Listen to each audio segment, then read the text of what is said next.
So hopefully everyone can see that online as well. And so these are my disclosures, which normally in these talks people just gloss over, but these are the companies that I have received support from, which do include some of the companies who do some of the drugs I'm talking about tonight. So I'm going to very quickly talk about what are our current therapies for PSC and just focus on a couple, then move very quickly onto new therapies we have in development in research, and just try and let you know what the lay of the land is of clinical trials at the moment. And then I've also been asked to talk about the latest in monitoring in PSC. So to start with current therapies. So this is a list of some of the common therapies we use at the moment in PSC. Urso or ursodeoxycholic acid, a lot of you would be aware of, and not everyone uses it. It's used probably by about 70, 80% of gastroenterologists in Australia for PSC. There's IBD therapies. We do targeted therapies for specific things like antibiotics for cholangitis. Vancomycin, I don't think I'm touching on myself because I think DJ might mention that. And there's therapies for itch as well. So I just wanted to mention there are 12 studies of ursodeoxycholic acid. And it's a busy slide, but you can see here the years that they were published and the doses range. So when we give you a dose of urso, we do a weight-based dose. We calculate the milligrams that we give you as a total daily dose depending on your weight. And the dose we give in the sister cousin condition to PSC, which is PBC, is 13 to 15 milligrams per day. And the main thing I want to show you is that the liver biochemistry improved in almost every single study, which we think is a good prognostic sign in PSC. And it was even better the higher up we went with the dose. But when we got to this 28 to 30, I say we, I wasn't involved, I was a registrar, and this is a big American international study. When they got to double the dose at 28 to 30 milligrams per kilogram, they actually found that that was harmful to give urso compared with the placebo. And suddenly there were no studies of urso anymore. And so, but having said that, we know that at a moderate dose of 17 to 23, it is safe. And that study that I've outlined there in yellow by Olsen et al., they aimed to recruit about 340 patients, and they only were able to recruit half, and they just had to stop because they were just struggling to recruit enough people. And they were showing a survival benefit, but not to what they would say was statistically significant. So I think we don't have the data there to say definitively that urso helps prevent progression. There's a lot of clues there, and it's probably to do with the problem with doing the studies. And then the next thing I wanted to talk about for current therapies is current IBD drugs. I'm talking about advanced therapies. So anti-TNF, some of you may have heard of them, adalimumab and infliximab. There's really only two looking backwards, not going forwards. It's looking back at people with IBD PSC who had these drugs. And there was a slight signal with adalimumab, might be known as Humira or Hiramoz, some people might know it. But each of them only had about 25 patients. This is massive collaborations around the world. They were only able to chalk up 25 patients, but there was a slight signal that there may be some benefit and further studies are required. Vedolizumab, I was involved with one of these studies, and it was an international study of 20 centres in North America and Europe. But overall, there's 4 studies. And maybe there's a subset whose PSC improves with vedolizumab. There's certainly a small subset where it might get worse, but not enough there to say vedolizumab is a good drug for PSC. There's also these oral tablets called JAK inhibitors, tofacitinib and upadacitinib. Tofacitinib or Xeljanz has been studied in 42 patients. There was a little bit of a liver enzyme improvement, but again, more studies are needed. And then there's a current study ongoing right now. We have to send in our data by next month, which I'm involved with too, in the International PSC Study Group of another drug, Stelara ustekinumab. So I guess to say we're trying to look at repurposing IBD drugs that patients with PSC have already had. Has it had a signal, but there hasn't been any, really big signal, and more studies are needed. So that's what I'm going to talk about current therapies. Now I'll just go on to new therapies. So I've just outlined here the latest clinical trials that have either just finished or are ongoing. And each of those numbered ones is a completely different mechanism of action. So there's a lot of studies going on in PSC, and I'm going to go through these one by one. But there's a big challenge in conducting these. I alluded to it before. It's a heterogeneous disease, which means that PSC presents in lots of different ways, and it's different for one person compared with another, which means that you're comparing apples with oranges sometimes in the same population in the trial. It's a rare disease. We're wearing stripes today because International Rare Disease Day on February 29th. And so it is hard to recruit people to these trials. And so we need to have very large multi-centre international trials. And it takes 10 or 20 years to actually get the outcome you're wanting to affect, like progression of the disease. So we need surrogate markers that mark out whether you're likely to progress or not progress. And there's a lot of discussion on what is the best surrogate marker. And on the right here, I've put here an article that was published a few years ago, which has come up with what they think are the best surrogate markers to use in trials, but it's still not very obvious. The most likely one is probably a composite marker, which means using not just one, but a couple of markers and meeting both of those endpoints. And I'll talk a bit more about them soon. So these farnesoid X receptor agonists, it's basically a receptor in the bowel as well as the liver that helps with bile acid metabolism, and it also has some anti-scarring action. And there's two drugs in question here. One is called obeticholic acid, which is actually available for PBC, another bile duct condition, but it was looked at in a phase 2 study, the ESOP study. And I don't expect you to understand all these graphs, but the blue ones are people who are on the drug and the white are not. The further down it goes, the further the liver enzymes dropped. So there was a signal in phase 2 that this was a good drug in PSC. Now, it's not entirely clear whether phase 3 studies are ongoing. I emailed one of my PSC expert friends in Oxford, and she doesn't think it is, but online it says it is, but I'm not aware whether they're progressing with phase 3 or not.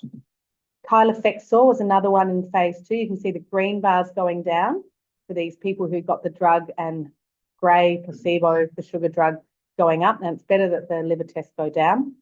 We were really excited about this drug until we had the phase 3 study where the interim results were released last year in June in Vienna at the European Liver Conference. And when they do a study, they always do this interim analysis halfway through to see whether it's futile to continue. So this was an interim analysis, and they basically found that people who were on the drug, orange, as compared with people in the blue drug, the placebo in blue, and this was the people who had worsening of their scarring, and it was basically the same. And so they found that the chance of this drug working was about 6.8%, and they had to stop the trial. So this was all a bit devastating. And they also looked at whether the liver tests reduced by at least 25%. And again, it wasn't really very different. But whilst it was devastating, you know, it was an amazing study. It went for 4 years, liver biopsy at the start and the end. They recruited 180 patients in a study that goes for 4 years with a liver biopsy at the start, liver biopsy at the end. That was never done in the days of the URSO trials. So I took that positive away, that it is possible to do really good trials in PSC. And we actually are learning a lot more about PSC just from this trial, even if the drug didn't work. So that's my take-home message from that trial, but this drug's going no further for PSC. Right, this one's exciting. This is probably the next drug for PSC, but we've got to wait for the phase 3 data, which we're hoping is coming out this year. So noricolic acid is basically URSO, but with one less kind of little line there, a side chain chemically. But I don't expect you to understand this. This is bile ducts and kidneys and liver cells, but it's got all these different mechanisms in how it works to do with flow of the bile, anti-scarring, anti-inflammatory effects. And I was lucky enough to be involved with the phase 2 study. Actually, no, first I'll show you the mouse data. So I just want to take you through this. So this is a normal liver, a mouse's liver. And then this is a mouse's liver where we give it something to make it have PSC. And all of this red stuff is lots of scarring around the bile ducts BD. You give them URSO, the scarring goes down. You give them this drug, and it's practically the same as a normal drug. So it was very exciting that in the mouse models of this drug, it seemed to melt away the scarring around the bile ducts. So then they went on to a phase 2 study, which is the one I was involved with, where 1 in 4 people got a placebo and the other 3 got different doses of this NorUrso for 12 weeks. And as you had a higher dose, your liver test dropped more. And then if you look at whose liver test dropped below a threshold, 1.5 times the upper limit of normal, which we know is really good, placebo was about 12, 13%, and these higher doses were 30 to 40%. So that's almost finished the phase 3 trial, and we're hoping we'll have data this year.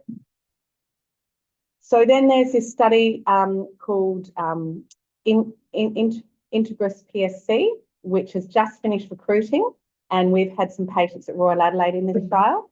And it's basically against something called alpha V, and a couple of these proteins are on bile duct cells as well as the scar-forming cells.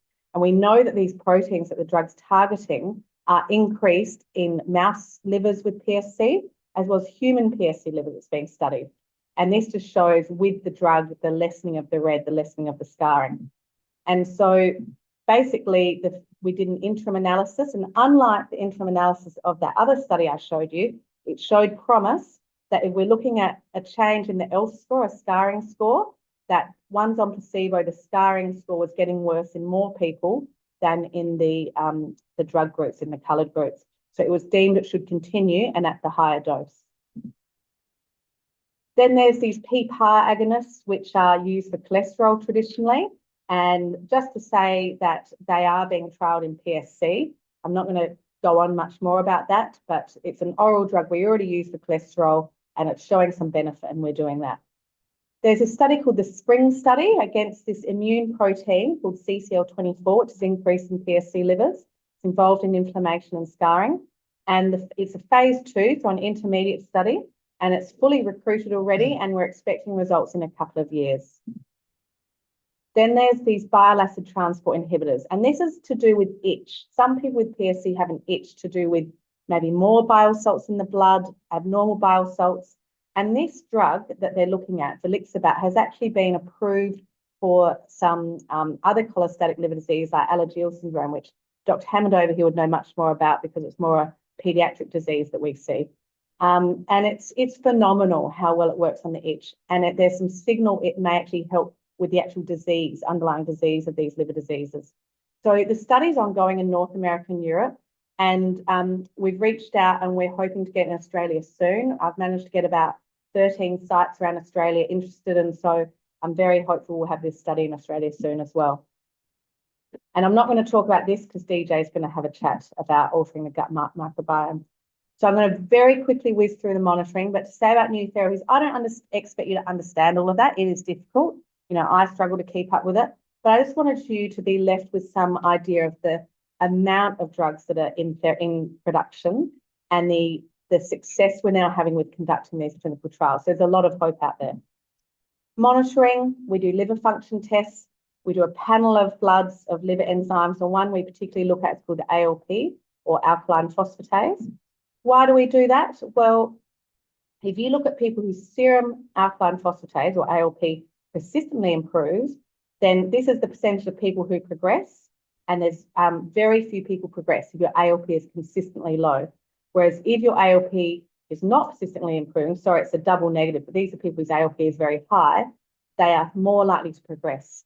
And so this is just one study, but actually, if you look at, there's about 5 or 6 studies, all with different thresholds of where they want the ALP to go, but they all show improvement in your clinical outcomes. So that's one of the reasons why we use this liver test marker to help us guide how your PSC is going. We use FibroScan, which is actually called vibration-controlled transient elastography, but the brand name is FibroScan, you may have heard of. And that's just a probe that we put on the side of your skin, on your abdomen. It sends a little vibration into your liver, it comes back, and it tells us how stiff the liver is. And so F1, F0 to F4 is something we use on a liver biopsy, and the numbers are what we get from the FibroScan, and it correlates really well. So it correlates pretty well, and we're still learning more about that in PSC. But we know if we use particular cutoffs, if you have a really high, this is actually the opposite from that other graph. You want to go, no, it is the same. If you've got a low FibroScan score, you've got a better prognosis than a very high one. So we use that maybe every year or 2 years. The ELF test is something that's not funded in Australia. You have to pay for yourself. It's about $200, but you can get it in a private lab. And it is a simple blood test that measures a few markers of scarring. But we do know, I'm sorry, I think things have cut off here, but the basic point is depending on what cutoff, it actually correlates with how you do with your PSC. So ELF is something that is being recommended to use in studies and for monitoring people as to how much scarring you have in your liver from a simple blood test. Then there's liver biopsy. We only need liver biopsy occasionally when there's a bit of diagnostic uncertainty about the condition or if your MRI is normal. But if it is done, it can guide prognosis. So to do with a staging system called the Nakanuma staging system. And so depending on what stage you are, the more advanced stage you are, can say that it's a worse prognosis and vice versa. It's very good stage, good prognosis. This is just to show you what a biopsy looks like. Here's your bile duct, and this onion skinning around here is scarring around your bile duct. And finally, MRCP. A lot of you are having to have MRI. They're not that fun to have. And if you're having them privately, they cost a bit of money. But these guidelines have come out in the last year or so from the International PSC Study Group, which are fantastic, tells you how the MRI should be done and how it should be reported. And we're working with radiologists here in South Australia to make sure it's adhering to these guidelines. So this is a study from Australia of 400 people that I was involved with. And if you were having MRI surveillance, you were less likely to progress than if you weren't having MRI surveillance. So we do now have some data suggesting that if you are having regular MRIs every year to 2 years, then that is associated with a survival benefit. Ultrasound, I'm going to have to move on or else Rob's going to kill me. There is a tiny increased risk of gallbladder cancer, so we do often do an ultrasound to check your gallbladder's looking okay. And if you have some abnormalities, sometimes we do recommend having your gallbladder removed if you're in good health. And colonoscopy, everyone loves colonoscopy, not, but there is an increased risk of bowel cancer, and it definitely isn't recommended you have one every 1 to 2 years if you have inflammatory bowel disease, which the majority of people with PSC do. And we should be taking biopsies to make sure there aren't any precancerous changes. The chance of bowel cancer is still low, and I think with better IBD therapies, we are reducing bowel cancer in PSC, but it is recommended and from 15 years old. So I'm sorry, the adolescents out there, it does start in your adolescence. So I'm not going to stay on this for very long, but just that there are guidelines that tell us we need to risk stratify with some things I've said. We need to stage the disease, manage the symptoms, and then survey. And so clinicians out there do have this lovely algorithm for how to do it. It's a complicated, complex condition, and I do think that people with PSC should be managed by a centre and I guess a specialist who knows how to manage PSC. But existing therapies have some potential benefit. There's many new promising therapies. The PSC research landscape is the best it's ever been. Many non-invasive tools to monitor it. And Australia is now on the map. And particularly now also with this trial that Rob and DJ and Alice are about to launch with PSC care and research. Thanks very much.